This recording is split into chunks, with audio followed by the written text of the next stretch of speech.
있는 말씀을 함께 보도록 하겠습니다. 구약 성경 584쪽에 있습니다. 열왕기하 13장에 있는 말씀, 우리 오늘도 우리 드라마 성경으로 함께 읽어갑니다.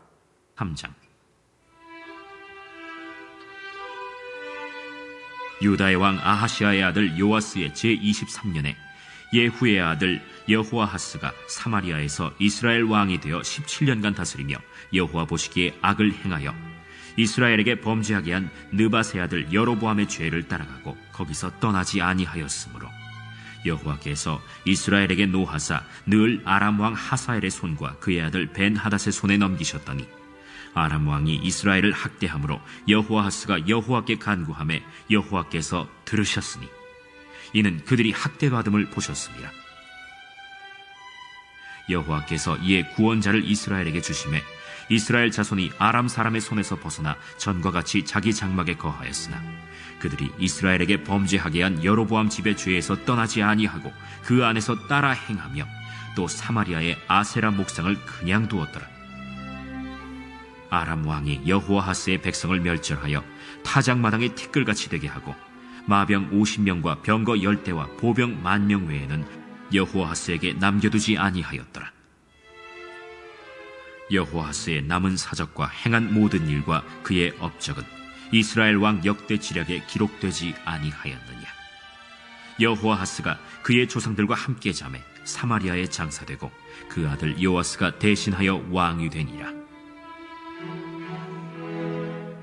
유다의 왕 요아스의 제37년에 여호아하스의 아들 요아스가 사마리아에서 이스라엘 왕이 되어 16년간 다스리며 여호와께서 보시기에 악을 행하여 이스라엘에게 범죄하게 한 느밧의 아들 여로보암의 모든 죄에서 떠나지 아니하고 그 가운데 행하였더라. 요아스의 남은 사적과 행한 모든 일과 유다 왕 아마샤와 싸운 그의 업적은 이스라엘 왕 역대 지략에 기록되지 아니하였느냐. 요아스가 그의 조상들과 함께 잠에 이스라엘 왕들과 함께 사마리아에 장사되고 여로보암이 그 자리에 앉으니라. 엘리사가 죽을 병이 들매 이스라엘의 왕 요아스가 그에게로 내려와 자기의 얼굴에 눈물을 흘리며 이르되 내 아버지여, 내 아버지여, 이스라엘의 병거와 마병이여. 엘리사가 그에게 이르되 활과 화살들을 가져오소서 하는지라. 활과 화살들을 그에게 가져오매 또 이스라엘 왕에게 이르되 왕의 손으로 활을 잡으소서 하매 그가 손으로 잡으니 엘리사가 자기 손을 왕의 손 위에 얹고 이르되 동쪽 창을 여소서 하여 곧 열매. 엘리사가 이르되 쏘소서 하는지라. 곧 쏘매 이는 여호와를 위한 구원의 화살 곧 아람에 대한 구원의 화살이니 왕이 아람 사람을 멸절하도록 아벡에서 치리이다. 화살들을 집으소서 땅을 치소서. 이에 3번 치고 그친지라. 하나님의 사람이 노하여 이르되 왕이 6번을 칠 것이니이다.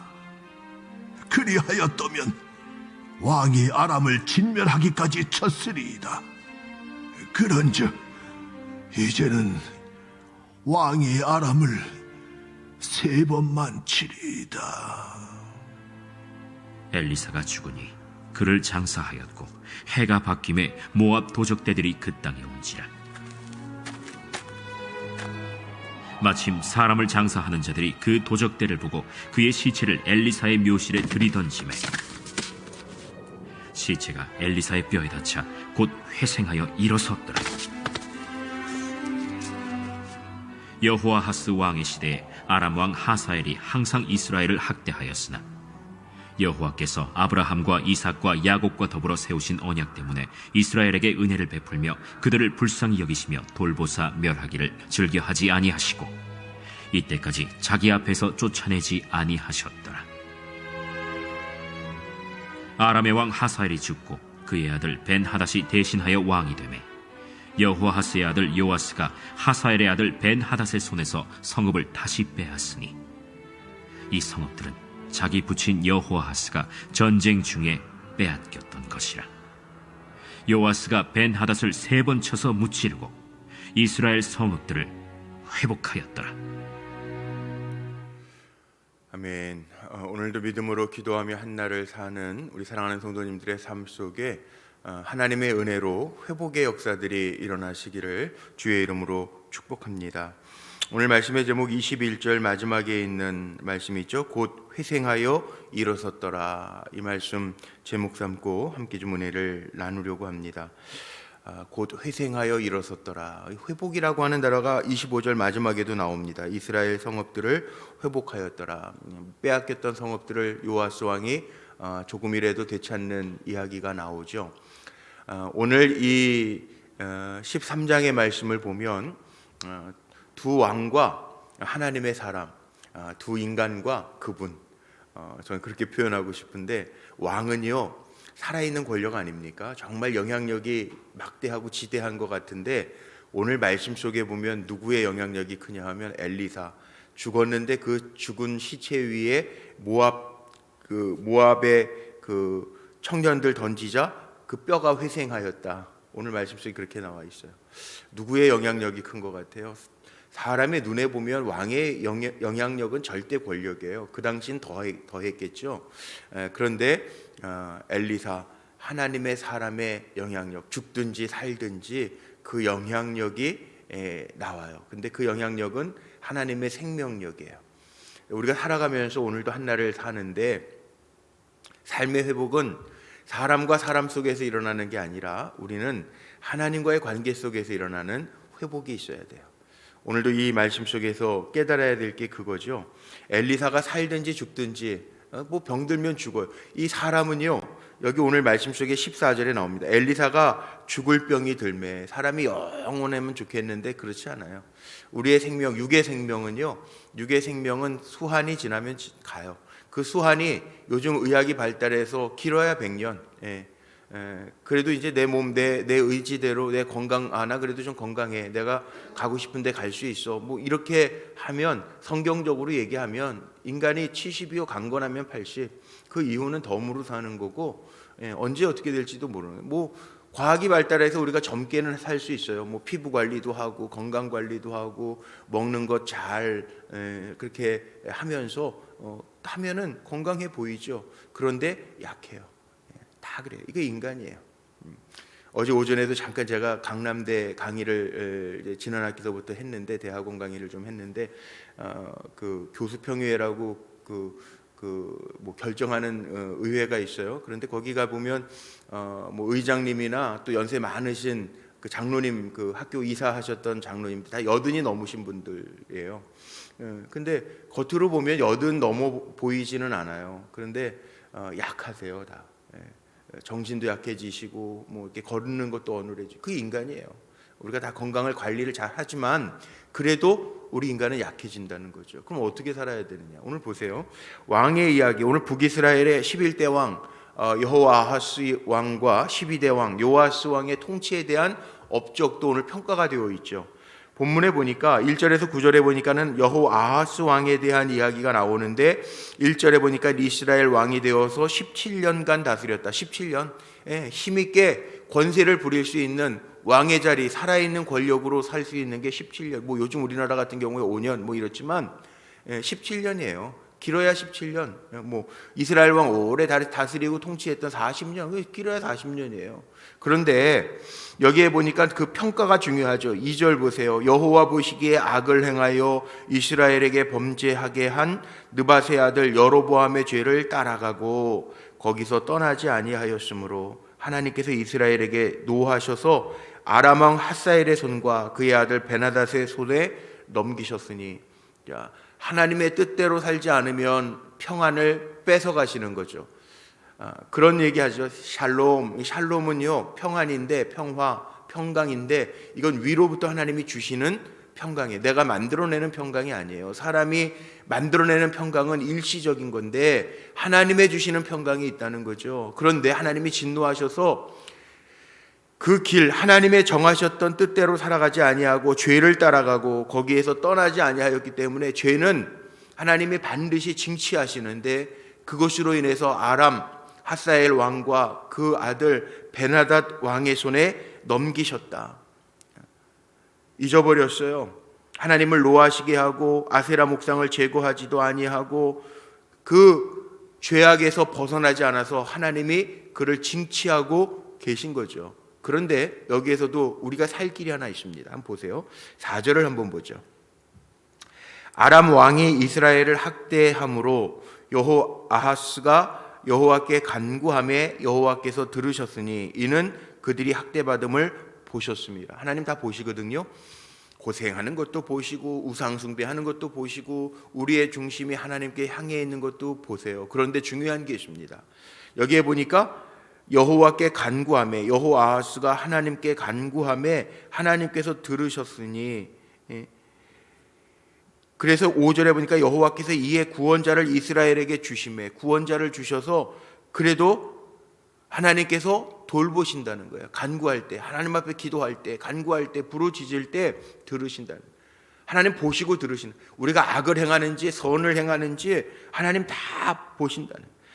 이 여호아하스 왕이 아람 왕 확대에 있을 때 하나님 앞에 간구할 때에는 하나님이 그나마 구원자를 보내서 이스라엘 자손이 아람 사람의 손에서 벗어나게 도우셨다라고 하는 얘기가 나오죠. 그래도 여전히 6절 보니까 아세라 목상은 그대로 두었더라. 이 문제만 놓고 기도하면서 그 문제 없어지면 또 새카맣게 잊어버리는 이거는요 안 좋은 거예요. 뭐의 기회주의적인 신앙이에요. 우리 신앙생활 하면서도 그럴 때 있죠. 문제 있을 때만 하나님을 찾아요. 그리고 나머지는 또 지 멋대로 살아요. 자녀들도 한번 생각해 보세요. 거꾸로 우리 하나님의 마음을 헤아리기 위해서 자녀들이 자기 필요할 때만 부모님 찾아요. 그리고 지 멋대로 살아요. 그러면 마음이 어떨까요? 뭐 뻔하잖아요. 다 알잖아요. 그러면 안 된다는 거예요. 이 왕이 11대 이스라엘 11대 여호아하스 왕의 모습이 그랬다는 거예요. 두 번째 12번째 왕이었던 요아스 왕의 통치도 한번 보세요. 10절부터 나오죠. 10절에 보니까 여기 요아스 왕이 사마리아에서 이스라엘 왕이 되어서 10절에 보니까 16년 동안 뭐 17년이나 16년이나 뭐 사람이 다스리는 기간이 다르죠. 뭐 이스라엘 왕 다윗같이 40년을 다스리는 사람도 있는데 다스렸어요. 그런데 11절 여호와께서 보시기에 악을 행하여 이스라엘에게 범죄하게 한 느밧의 아들 여로보암의 모든 죄에서 떠나지 아니하고 그 가운데 행하였더라. 죄 가운데 또 있어요. 여전히 죄 가운데 있고 그 죄를 청산하지 아니하고 그 가운데에서 행하였더라. 그래서 하나님 보시기에 약한 거, 이스라엘로 범죄하게 하는 거, 자기도 자기 자신도 죄에서 떠나지 아니한 거, 이게 문제죠. 그래서 또 다른 문제가 생기는데 이 요아스 왕은요, 그 엘리사 하나님의 사람 엘리사를 의지했던 사람인 것 같아요. 그래서 14절에 보니까 엘리사가 죽을 병이 들매 이스라엘 왕 요아스가 그에게로 내려와 자기의 얼굴에 눈물을 흘리며 이르되 내 아버지여 내 아버지여 이스라엘의 병거와 마병이여 하매. 자, 이 요아스는 마음이 아마 되게 엘리사 선지자를 하나님의 사람 엘리사 선지자를 의지했던 것 같아요. 내 아버지라고 내 아버지요. 자기가 왕임에도 불구하고 자기가 가지고 있는 많은 병거들과 군사들이 있음에도 불구하고 엘리사를 향해서 아버지요 아버지요 뿐만 아니라 이스라엘의 병거와 마병이요 하며 의지했던 종이었다는 거죠. 그런데도 불구하고요 이 요아스도 물론 하나님의 사람 하나님 의지했던 것 때문에 조금 회복은 일어나요. 그리고 오늘 여기에 본문 뒤에 나오는 그 엘리사가 활과 화살들을 가져와라. 그리고 어떤 상징적인 행위를 하죠. 동쪽을 향하여 창문을 열게 하고 화살을 활에 당겨서 쏘게 해요.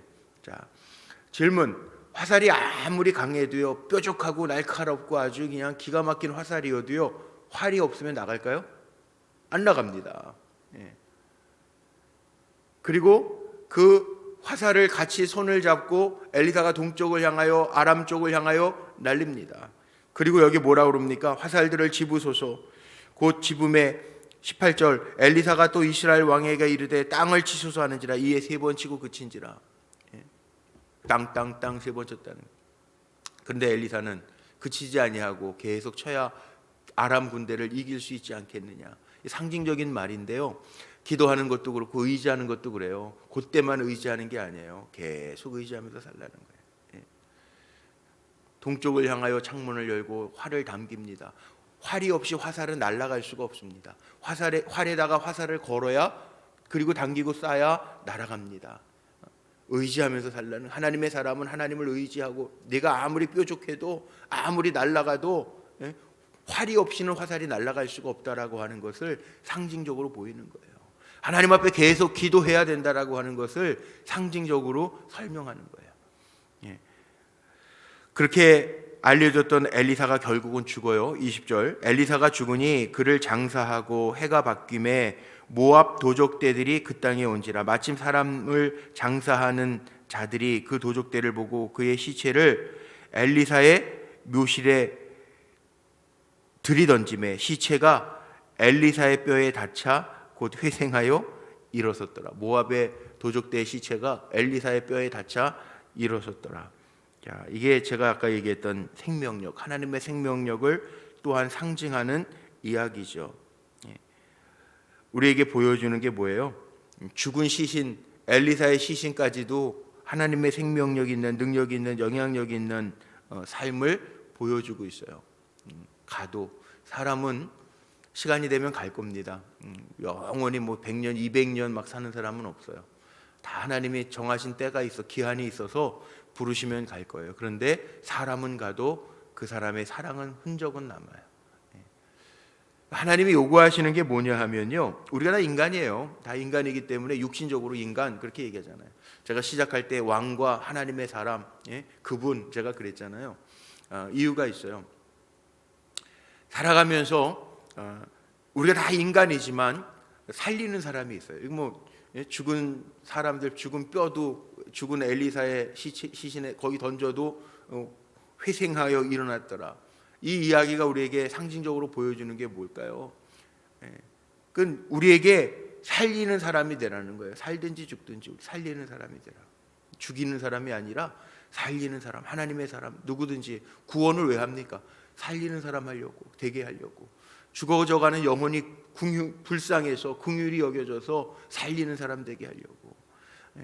이제 설 명절 뭐 요즘에 만나지도 못하고 또 뭐 이 좀 코로나 무슨 오미크론이 확대돼서 무슨 벌써 오늘 뭐 최고치 자꾸 올라간다고 그러죠. 뭐 근데 만나기도 참 쉽지 않아서 부모님들도 오지 마라 막 그러시는 가정들도 다 있어요. 그런데 혹시라도 우리가 이런 명절 때 뭐 예전처럼 자유롭게 못 만나겠지만 예수 모르는 가족들이 있으면 그 영혼이 긍휼히 여겨져서 전하는, 살리는 사람이 살리는 사람.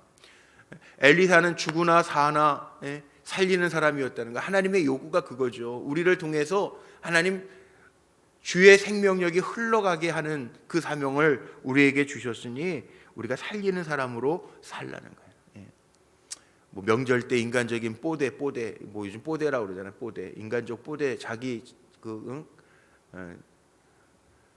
아우라 잡지 말고, 일본말 쓰면 안 되는데 그 자기 그런 어떤 그 잡지 말고, 뽀대 세우지 말고 정말 사람을 잘 세우는 그 역할을 감당하는 삶을 살라고 하는 명령이에요.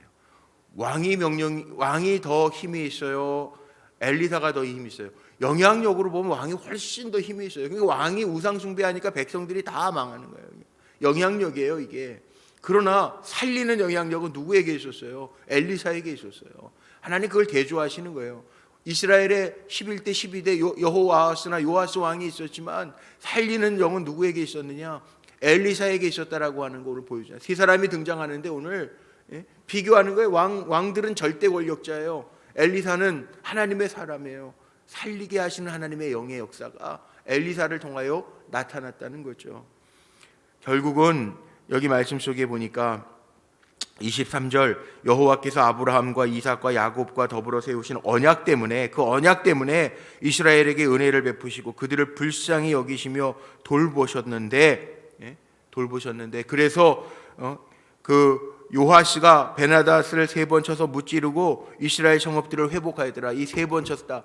하나님 의지할 때만 회복해 하셨다라고 하는 얘기예요. 우리는 어떻게 살까요? 그때만 의지하면 아닙니다. 우리는 계속 하나님 의지해야 돼요.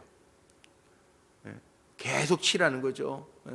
끊임없이 일어나는 아람의 세력들, 죄의 세력들, 유혹의 세력들 물러서지 말고 끊임없이 영적으로 준비해서 나아가라는 거죠. 그러면서 엘리사의 이야기를 통해서 왕이냐 엘리사냐, 사람이 살아가다 보면 많은 사람들을 우리가 만나고 살아가죠. 수없이 많은 사람들을 만나요. 근데 사람이라고 다 좋은 사람은 아니에요. 어떤 사람은 정말 약과 같은 약이 되는 사람이 있고 어떤 사람은 독이 되는 사람이 있어요. 그래서 우리가 친구도 잘 사귀라고 그러잖아요. 신앙생활도 마찬가지인 거 아세요? 신앙생활도 내가 믿음 안에 반듯하게 서서 선한 영향력을 끼치면서 살아야 되는데 사람은 영향력을 주고받으면서 살기 때문에 어떤 사람을 만나느냐도 참 중요해요. 신앙적으로도 서로 힘이 되어주고 격려가 되어주고 약이 되어주는 그런 관계가 있는가 하면 독이 되는 사람들이 있어요. 만날 때마다 기분 나쁘게 하는 사람도 있고 영혼에 상처를 주는 사람도 있단 말이에요. 우리가 그래서 하나님의 은혜 가운데 만남의 복도 누려야 되겠지만 먼저는 우리가 약이 되는 사람 돼야지. 약이 되는 사람, 그분 만나면 참 산소와 같은 사람, 요즘 표현으로 뭐예요? 위로가 되고 생명을 얻는 사람, 그런 사람이 돼야죠. 우리가 먼저. 사람은 물들거든요. 원망, 불평. 이스라엘 백성들 원망, 불평할 때 그게 다 전염돼 가잖아요. 원망과 불평은 더 빨리 전염돼 가죠. 칭찬하고 격려하는 것보다 원망하고 불평하는 게 더 빨리 전염. 그 영향력을 가지라는. 오늘 한 날도 우리가 삽니다. 하나님의 은혜를 헛되이 받지 아니하고 그 생명력을 흘려보내는 축복의 통로로 저와 여러분이 다 잘 온전하게 쓰임받게 되시기를 주님의 이름으로 축복합니다. 기도하시겠습니다. 감사합니다. 하나님, 오늘도 새날 주시고 생명, 호흡, 기력 주셔서 주님 앞에 먼저 일어나 예배하고 말씀 받고 기도하게 하심을 감사합니다. 우리에게 하나님의 생명력이 있음을 기억하게 하시고 살든지 죽든지 나를 통한 하나님의 생명력이 세상에 흘러갈 수 있도록 우리를 축복의 통로로 사용하여 주옵소서. 드려진 예물이 있습니다. 소원의 예물로 하나님 사랑, 이웃 사랑 실천하며 주님의 뜻대로 살기를 소원하며 드려지는 예물 받으시고 주의 뜻대로 빚으시고 사용하여 주옵소서. 우리도 하나님 이 땅에 살아가는 동안에 사람들에게 약이 되는 사람, 격려가 되는 사람, 생명이 되는 사람 되기를 원하오니 선한 영향력을 끼치며 살아가는, 영향력 없는 삶으로 끝나지 아니하고 선한 영향력을 끼치며 살아가는 하나님의 도구들 되게 하여 주옵소서. 연약한 이들 치료의 광선을 더하시고 문제와 어려움으로 씨름하고 있는 이들 은혜와 긍휼과 하나님의 돌보심을 더하시사 어느 자리에 있든지 주님을 생각하는 믿음의 종들로 승리하게 하옵소서. 우리 주 예수 그리스도의 이름으로 감사하며 축복하며 기도하옵나이다. 아멘.